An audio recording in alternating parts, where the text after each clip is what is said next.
আমাদের সমাজ যখন কুসংস্কার, মিথ্যাচার, সংসার বিদ্বেষ, উঁচু নিচু অস্পৃশ্য জাতি, অশুচি গৃহ, ভাতৃ ও মাতৃভাব ক্ষুণ্ণ, কুলসিত মন অন্ধকারে আচ্ছন্ন মেঘে ঢেকে গিয়েছিল, তখন এই ধরাকে রক্ষা করার জন্য ভগবান বিষ্ণু অর্থাৎ নারায়ণ ও মাতা লক্ষ্মী ধরায় অবতীর্ণ হয়ে এক যুগান্তকারী রূপ পূর্ণব্রহ্ম শ্রী শ্রী হরিচাঁদ ঠাকুর ও জগৎ মাতা শান্তি দেবী হয়ে জন্ম নিয়ে মধুর সংসার সম্পর্কিত লীলা রচনা করেছিলেন।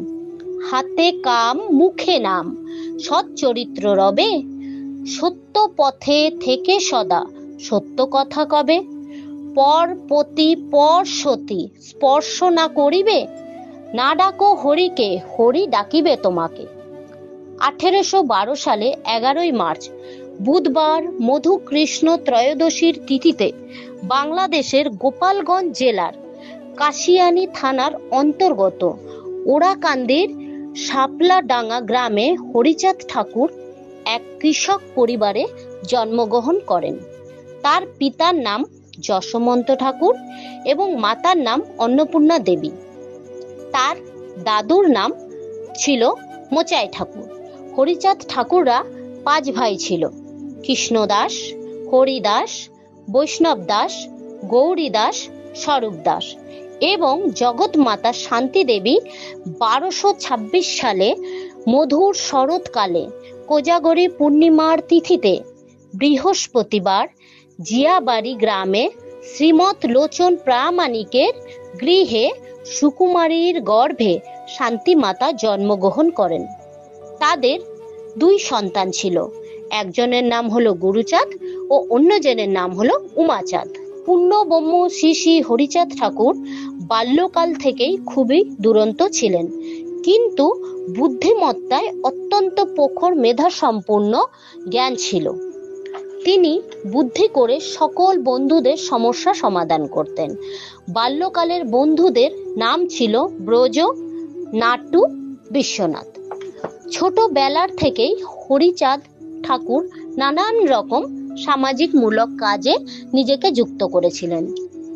হরিচাঁদ ঠাকুররা জমিদার সূর্যমণি মজুমদারের জমিদারি এলাকার অন্তর্গত শাপলাডাঙ্গাতে বাস করতেন, কিন্তু জমিদার মিথ্যা মামলার ডিগ্রি জারি করে ঠাকুরদের বাড়ি নিজের নামে করে নিয়েছিলেন এবং বাধ্য হয়ে শাপলাডাঙ্গা ত্যাগ করে সেই জেলারই রামদিয়া সেন এর বাড়িতে আশ্রয় নিয়েছিলেন। সেখান থেকে পরবর্তীতে ওরাকান্দির শ্রী ভজরাম চৌধুরীর বাড়িতে আশ্রয় নিয়েছিলেন। হরিচাঁদ ঠাকুরের জন্ম বৈষ্ণব পরিবারে হওয়ায় কারণে হিন্দু শাস্ত্র ও বৌদ্ধ শাস্ত্র সম্বন্ধে সম্যক জ্ঞান ছিল তার। এছাড়াও চিকিৎসা শাস্ত্র, ইতিহাস ও ভূমি ব্যবস্থা সম্পর্কেও জ্ঞান অর্জন করেন।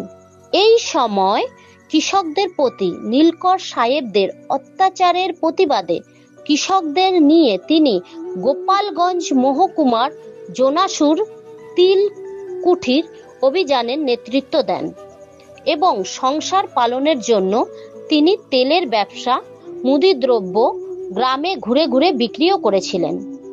জমি চাষ করে গরিব অসহায় মানুষের পাশে দাঁড়িয়েছিলেন এবং সামাজিক মূলক কাজে নিজেকে যুক্ত করেছিলেন। কিন্তু সমাজে উচ্চ বর্গ ও নিম্ন বর্গের মানুষের মধ্যে ভেদাভেদ তাকে ভাবিয়ে তুলেছিল এবং তিনি সমাজের অবহেলিত, নিম্নবর্গ, অসুচিত মানুষের জীবনধারার উন্নয়নের পথ অনুসন্ধান করতে লাগলেন। তিনি যোগ বলে মাধ্যমে মানুষের রোগ নিরাময় ও নানান সমস্যা সমাধান করতে শুরু করলেন। তার এই দৈব অলৌকিক ক্ষমতার সকল শ্রেণীর মানুষের জন্য সমান মর্যাদা ও দয়া ভক্তিভাব দেখে তার অনুগামীদের সংখ্যা বাড়তে শুরু করলো এবং অনুগামীরা নির্বিশেষে প্রতি ভক্তি ও মুক্তির পথ অনুসরণের জন্য হরিচাঁদের প্রতি এগিয়ে আসা শুরু করলেন। শ্রী শ্রী পূর্ণব্রহ্ম হরিচাঁদ ঠাকুর তার ভক্তদের মাধ্যমে এক নতুন যুগান্তকারী ধর্মীয় দল গঠন করেন, যার নাম দেয় মতুয়া ধর্ম।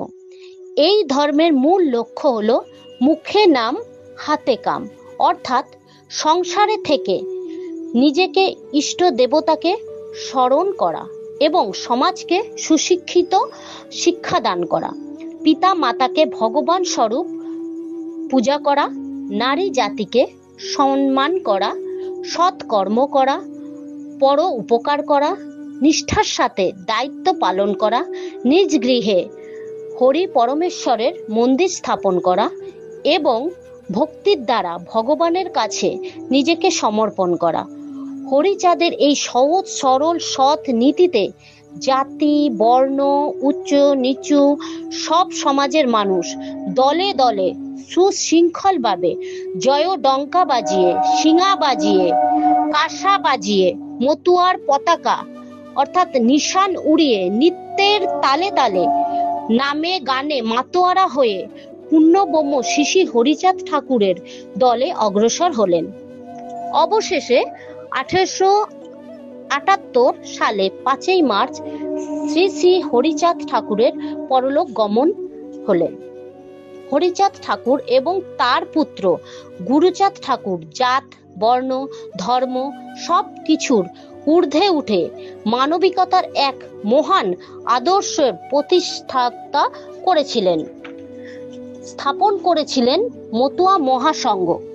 ওরাকান্দিতে প্রতি বছর চৈত্র মাসে মধুকৃষ্ণা ত্রয়োদশীতে হরিচাঁদ ঠাকুরের জন্মতিথির উপলক্ষে মহাবারুণী মেলা সূচনা করেছিলেন।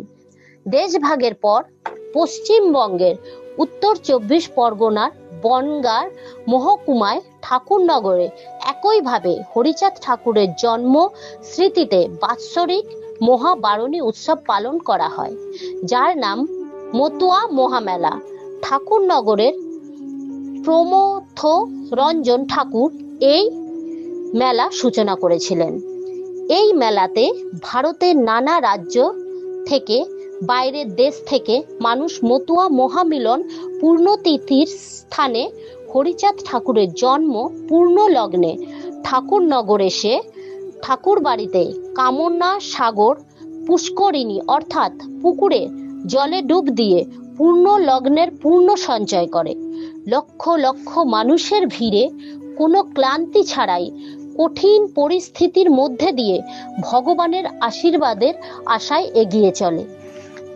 এই মেলাতে সকল জাতি ও সমাজের মানুষ ভক্তি শ্রদ্ধা ও আনন্দের সঙ্গে একে অপরের সহযোগিতার হাত বাড়িয়ে ভ্রাতৃত্বের স্পর্শ দিয়ে আগলে রেখে এক প্রাণোচ্ছ্বাস মনোমুগ্ধকর সত্যিকারের জীবনের উৎসবে পরিণত করে।